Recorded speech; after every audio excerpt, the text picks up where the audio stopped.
Hey everybody, welcome back to day 3, Breakfast with Bob from the 70.3 World Championships in beautiful Taupo, New Zealand. My name is Bob Babbitt, brought to you by HOKA, Fly Human Fly, Master Spas, SFuels, Right Fuel, Right Time, Deboer Wetsuits, Quintana, and of course our Challenged Athletes Foundation. Our next guest, Mr. Matt Hanson, was 10th in Kona and actually was leading, is now in 4th place on the Ironman Pro Series. How you doing, Matt? I'm doing well. Good to be back. So you had to have surgery right after Ironman. I did. I've been battling a knee injury since June. Okay. And was that from a crash or? No, it actually happened during the race at Boulder 70.3. I didn't feel anything happen, but as soon as I finished, it ballooned up. Oh my God. And turns out that I ruptured a cyst that had been there for a while, which is didn't even know about. Yeah, and in and of itself wouldn't have been a huge deal, but it created a inflammation event in the knee, and then a torn meniscus that I had since my college wrestling days flapped over, and so it re-aggravated that. And so I was battling with that all summer long. Run mileage was really low.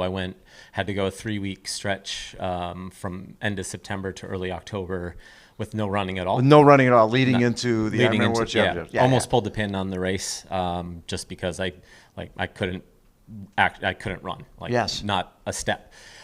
So I did some water runs, and which is the most boring thing on the planet. I mean, at least but you do what you have to do. Yeah, at least you have Bluetooth. I can listen to a book while I do it. But yeah, got through that, and thankfully, kind of the decision time rolled around, and it got a little bit better. I was able to get 2 decently long runs in 10 and 14 days leading into Kona, and said, "All right, let's go." And you got 10th. Yeah. That's amazing. I mean, because how much time had you spent running on the roads before that race? I think in the 2 months leading up, I had 25% of my normal volume leading in. Oh, my God. Obviously 10th was my best result in Kona. Isn't that funny with all the years where you were like focusing on that thing, and then this time you're not even sure if you can get to the starting line, you get 10th. Yeah.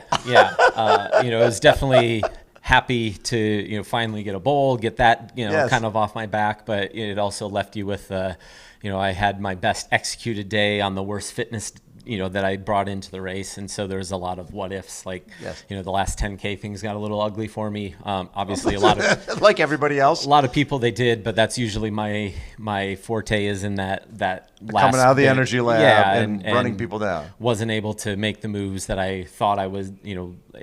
At the bottom of the energy lab, I thought I had a good chance to be 5th to 7th. Just looking at how everything was shaping up, and I just wasn't able to execute the last 10K. So there's a lot of mixed feelings. I finally had a good day in Kona, finally executed to where my fitness was on the day, but that what could have been is always in the back of your head a little bit as well. Right. Well, next year I wouldn't even think about training beforehand. Just show up on race day and hope I can descend down the mountain. You won't have a problem. But did you know at that point, leading into the race, you had to have surgery? Yep. Surgery was already scheduled. Yep. Surgery was scheduled for the Tuesday after Kona, and so literally I flew home Monday, landed at 6 a.m., was in surgery at 10 a.m. So. It was a tight window, but I wanted to maximize the time to give myself a chance to be on the start line here.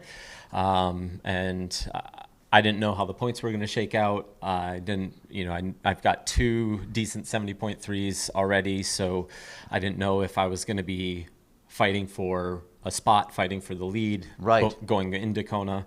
So I had to give myself every opportunity to have a chance to be here. Right.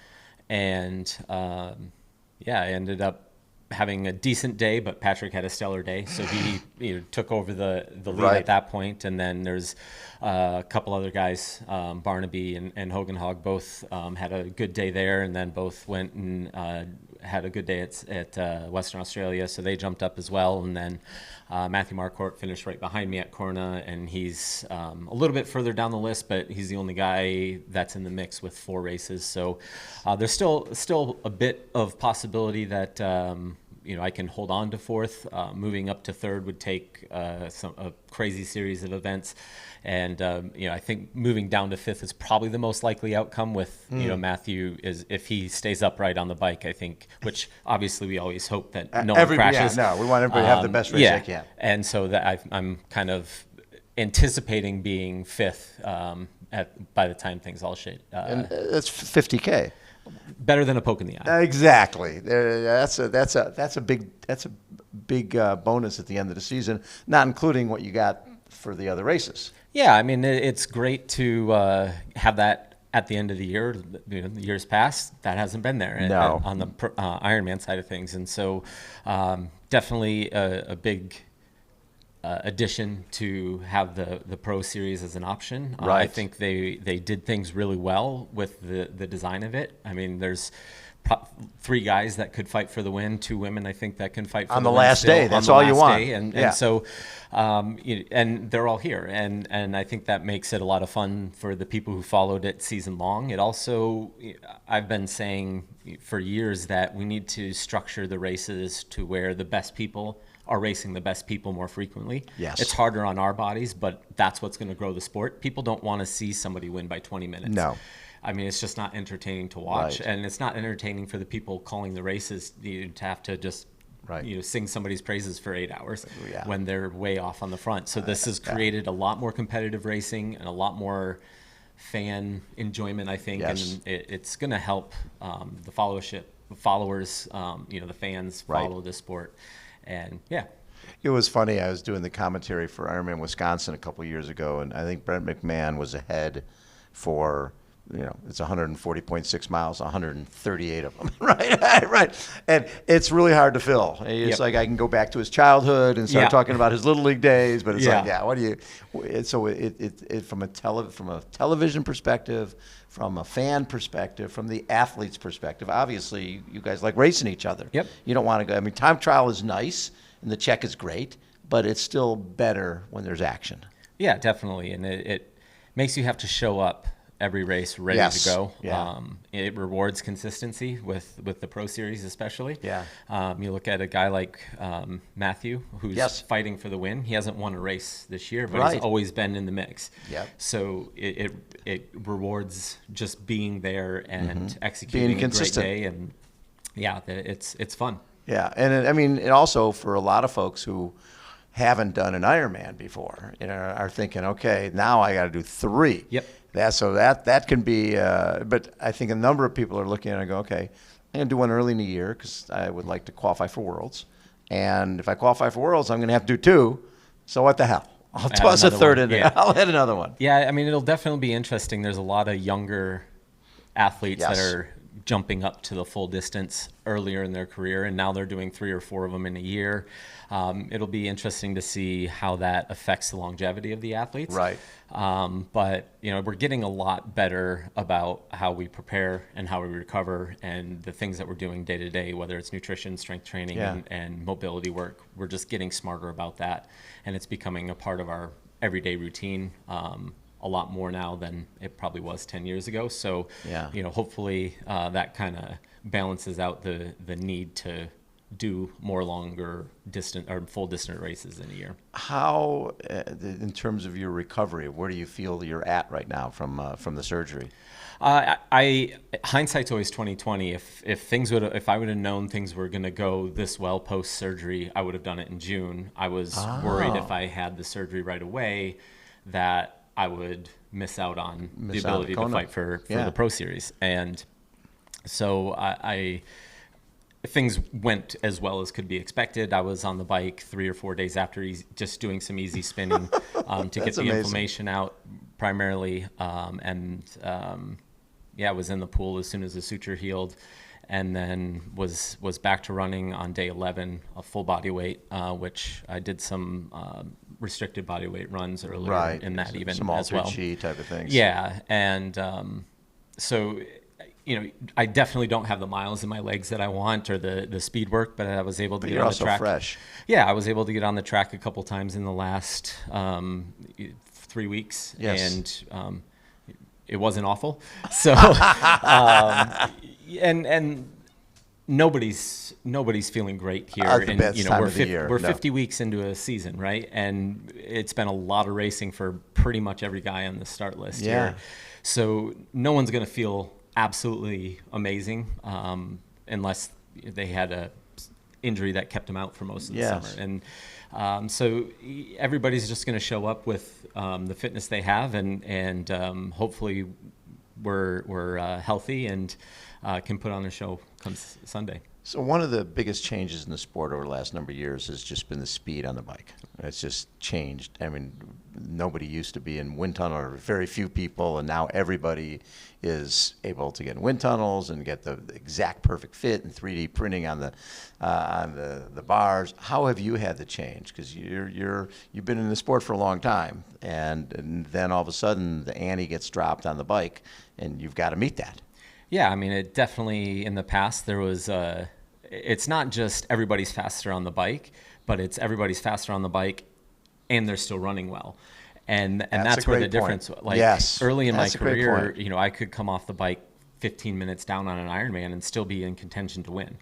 And just because I'd be the only one that was running a 240 flat in 2015. Right, yeah, but without plated shoes, by the way. Yeah. And now if you're not running a 240 after a 405 bike split, you're probably not in the mix. So it's makes the swim that much more important because you can't miss a pack on the bike, or you can't spend too much time chasing that pack by yourself. So I've spent a lot of time trying to go from a back of the second pack to front of the second pack, or if back of the first pack. If the light shines down on me and I catch the right feet at the right time and don't get clobbered at the start line, maybe I can catch the back of the first pack. But I've worked hard to just move up, and that just helps a lot for the position. I can get through transition and get settled on the bike before the big Uber bikers start attacking, and that hopefully allows me to hang on a bit longer as well. So when you watched Patrick Lange and what he did this year and coming out of the water in fourth, and I watched him out of the saddle going up Palani, like you can tell that it's like, okay, every group that's coming by, I want to be with him. And tactically, it was a master class in how to win that race when you're not considered an Uber cyclist. What did you take away from watching the way that guy raced? I mean, that was it was evident that he'd been in that race before. Like, he just basically won that one with his head. He totally did, yes. And even just talking to him before the race and listening to him at the pro briefing, he was in a good headspace. You could sense the nerves out of some of the other guys, and they were really calculating, okay, like Sam, I think I need to be 8 minutes in front of Christian because that's who I'm worried about. And Christian's like, yeah, I can't give more than 8 minutes to Sam. And no one was really talking about Patrick, the guy that had won it multiple times. And he executed a great swim, which, he was fourth place. Yeah. Right there. Boom. And that put him in a perfect day, perfect situation to, just slowly work his way to the back of that front group by the end of the ride and Game then over. do what he did on the run. So, it was a perfectly executed day.